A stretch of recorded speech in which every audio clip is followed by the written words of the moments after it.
I do hope that this committee will treat this issue with as much seriousness as it deserves and not simply be dismissed. I'd like to propose that we adjourn the meeting. Thank you.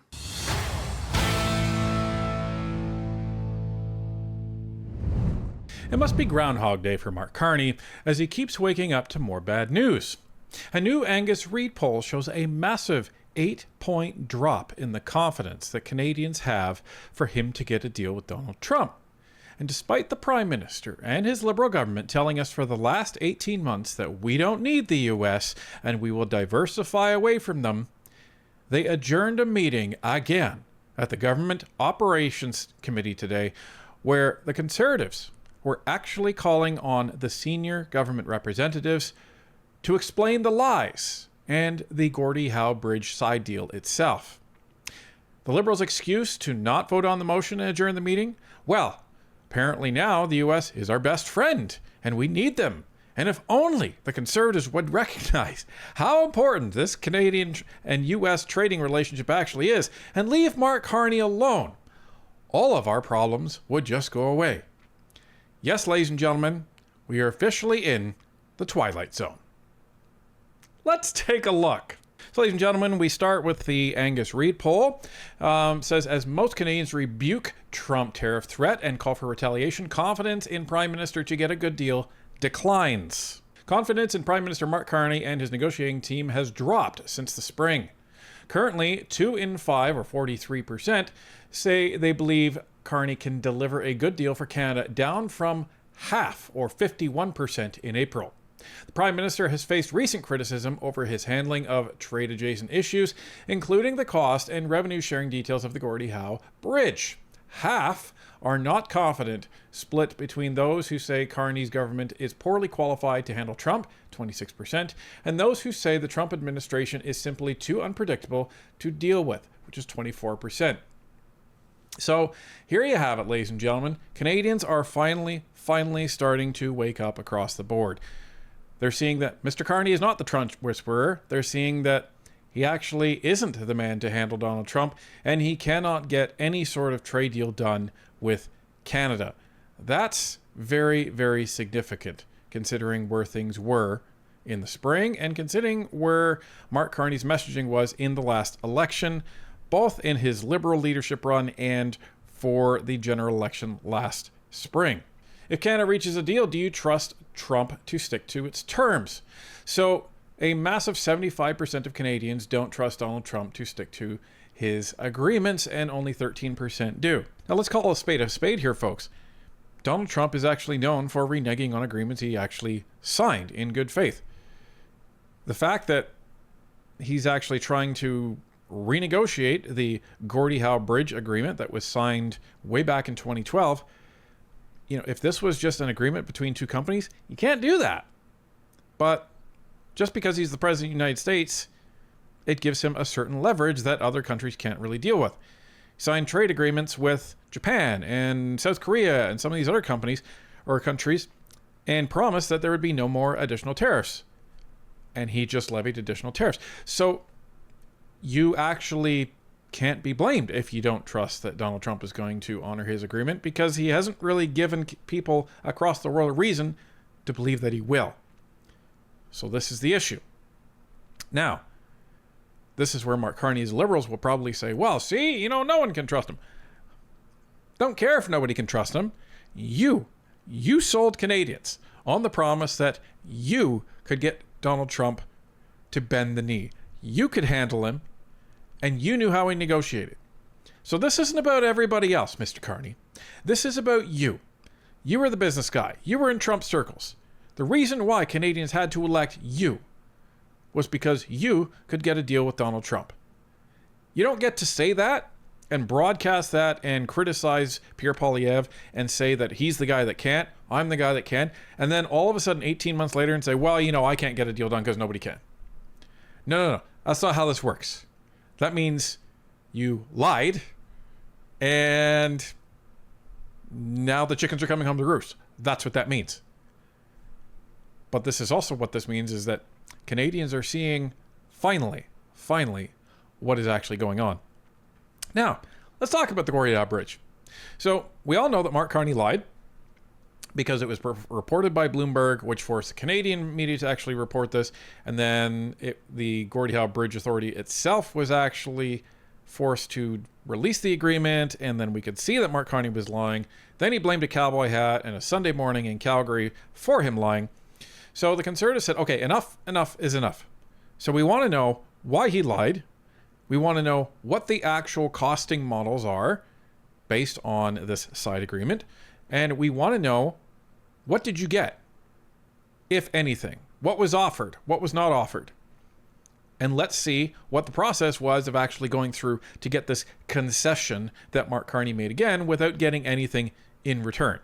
So, a meeting was called today at the Government Operations and Estimates Committee. And, ladies and gentlemen, the gaslighting has reached a whole new level, because when you spend your time, your 18 months in office, telling everybody that they shouldn't be buying U.S. produce, they shouldn't be trusting the U.S., and we don't need the U.S. because we're going to be diversifying away, only to then turn around and say the opposite is a new level. And it's a new low, even for these liberals. But before they entered that level of gaslighting, Conservative Dan Albus proposed a motion to actually try to figure out what the heck has been going on. I believe that the highest office in our country deserves to have the highest standards, and I think that we as parliamentarians should demand better of our officials. So again, Mr. Chair, Canadian taxpayers have paid lots of money for this. We all know that there are challenges dealing with the American administration, but Canadians, the taxpayers, are due an explanation as to why this agreement was ratified, why the Prime Minister gave contradicting statements, why when we only found out through the media, and lastly, we need to have more transparency, including financial modeling.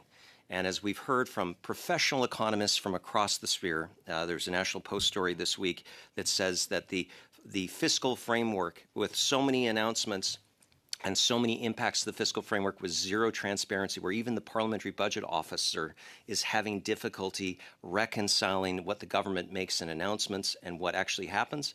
Mr. Chair, it's incredibly disheartening for me as a parliamentarian, because I care about this place. I believe that we can make good decisions if we have the right information. I would hope that all members would be supportive of the following motion. Given that the Prime Minister capitulated to American demands regarding Gordie Howe International Bridge toll revenues and subsequently provided inaccurate information to Canadians about the deal, and given that many serious questions remain about the impact of the deal on Canadian taxpayers and businesses, the committee, A, order the Department of Housing, Communities and Infrastructure to produce all drafts of proposed agreement in principle for the new deal related to the Gordie Howe International Bridge within 2 weeks of adoption of this motion. B, send a request to the Parliamentary Budget Officer to conduct a net present value analysis of the Gordie Howe Bridge. C, conduct a study of no less than 5 meetings into this matter, provided that the committee invite the following witnesses to testify separately for 2 hours each. A, Dominic LeBlanc, Minister responsible for Canada-U.S. trade. B, Gregor Robertson, Minister of Infrastructure. C, François-Philippe Champagne, Minister of Finance. And D, officials from the Windsor-Detroit Bridge Authority. And in the interim, report to the House that it calls upon the Prime Minister to incorporate transparency, accuracy, openness, and honesty in all public communications regarding the Canada-U.S. relationship to ensure Canadians have the reliable information they need to navigate the real-world impacts of this strained relationship. So, Mr. Chair, I do hope that this committee will treat this issue with as much seriousness as it deserves and not simply be dismissed. These are basic questions of transparency, something that Canadians should always expect of their government and of their parliamentarians. It's like Dan Albus knew what was going to happen at the end of this meeting, but we will get there. So, basically what they're saying is we want to know what happened. And we want to know, when he says the drafts, we want to know all the drafts of the agreement in principle. What he means there is that we want to see all of the official proposals that the Canadian government gave to the Americans in trying to negotiate this deal. Why does he want that? Because we want to know if there was anything that we actually got back. Did we increase our negotiating position? Did we get a better deal? Did we get a better bad deal than we actually got in the end? So it allows them to see the life cycle of the proposals going back and forth to see how we did in actually negotiating. So that's why he wants to see that, and wants to see all those other senior government representatives come to committee and explain themselves. So this is pretty straightforward. So then the Liberals started to essentially filibuster for the couple hours that was there after the Conservatives have spoken, just to tell them that, but the bridge is open. The bridge is open. We don't need to worry about how. The bridge is open. And plus, this is the most important trading relationship we have. How dare you criticize us? This bridge is not about toll revenue. It's never been about toll revenue. It's always been about building that partnership, that trade partnership between Canada and the U.S., and enabling cross-border trade. I think this the Windsor-Detroit crossing carries a third of all of the trade between Canada and the U.S. So this is a tremendous good news story for Canada and for the United States. I'm against this motion for many reasons, which I'll get into.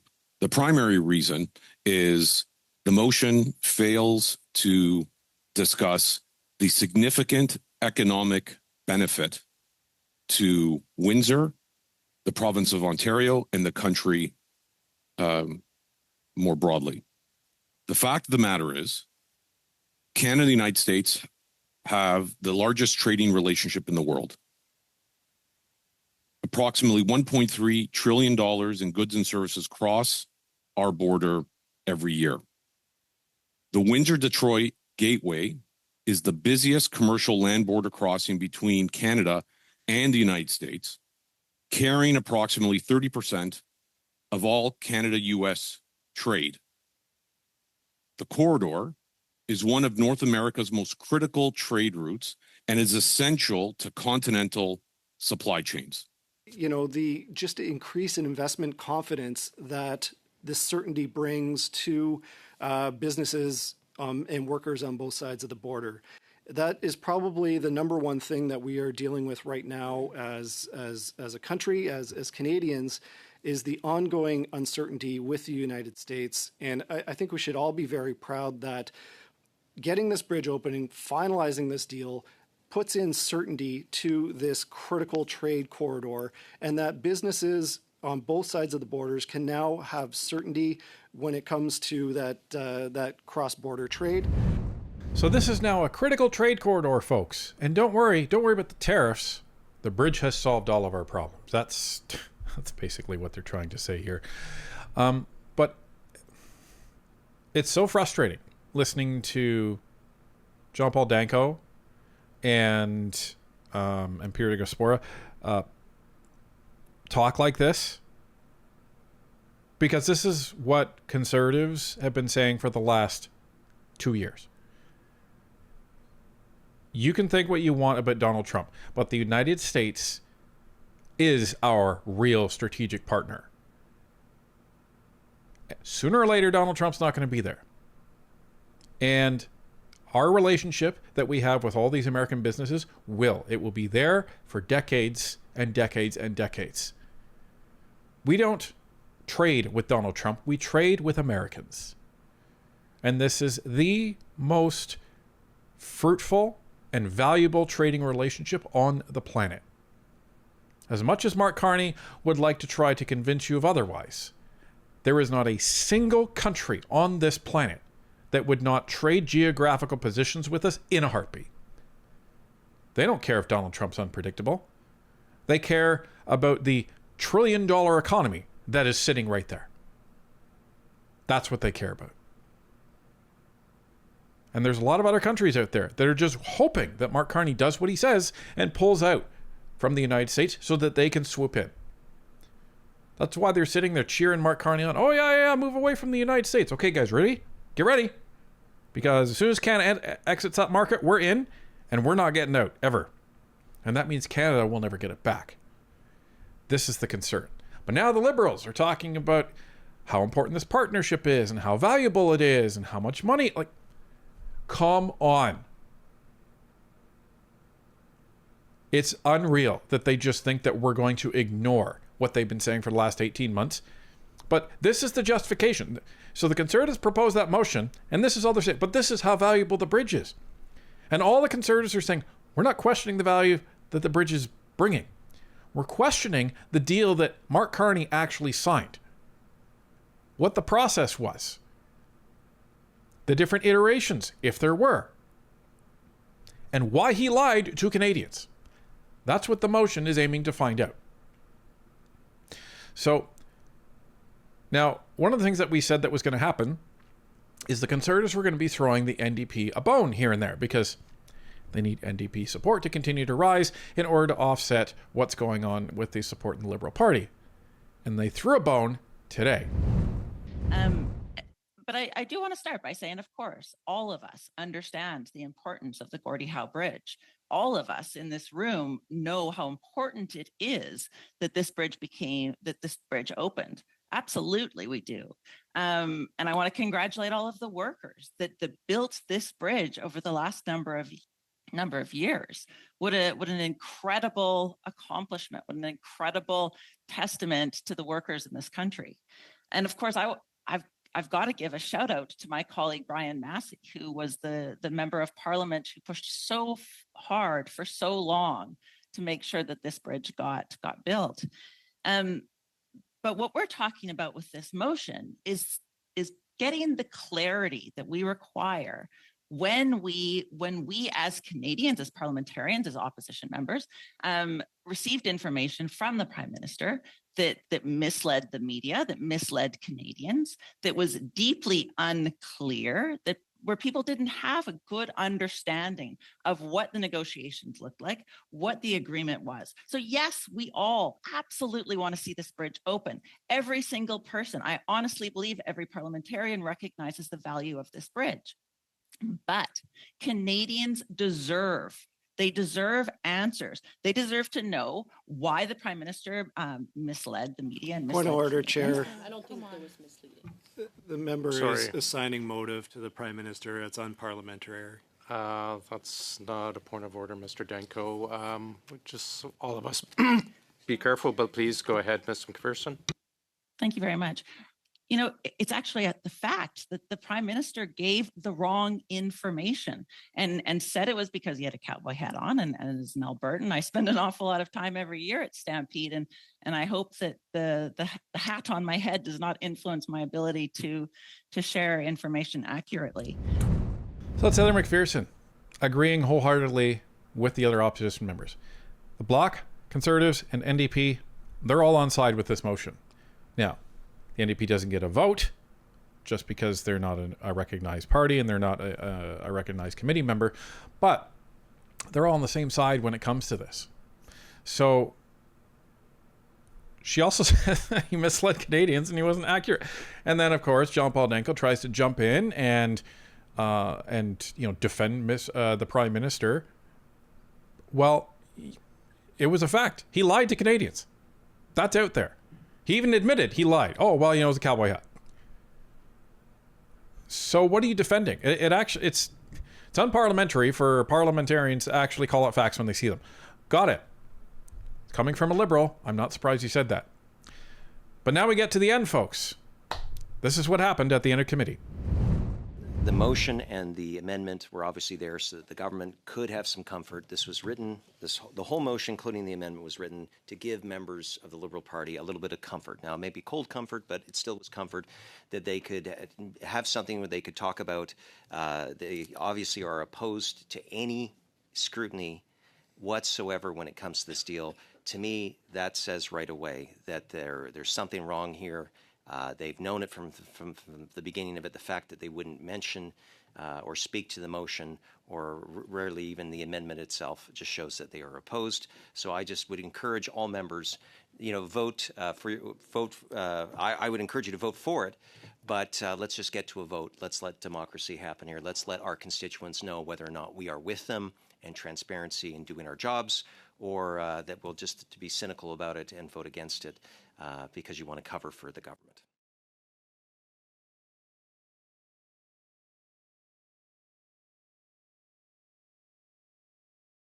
I'd like to propose that we adjourn the meeting. Thank you. There you go. Meeting adjourned. Didn't even get to a vote. Unreal. Not surprising, but unreal nonetheless. This is what they've done since they've gotten their majority in committee. They've just shut stuff down.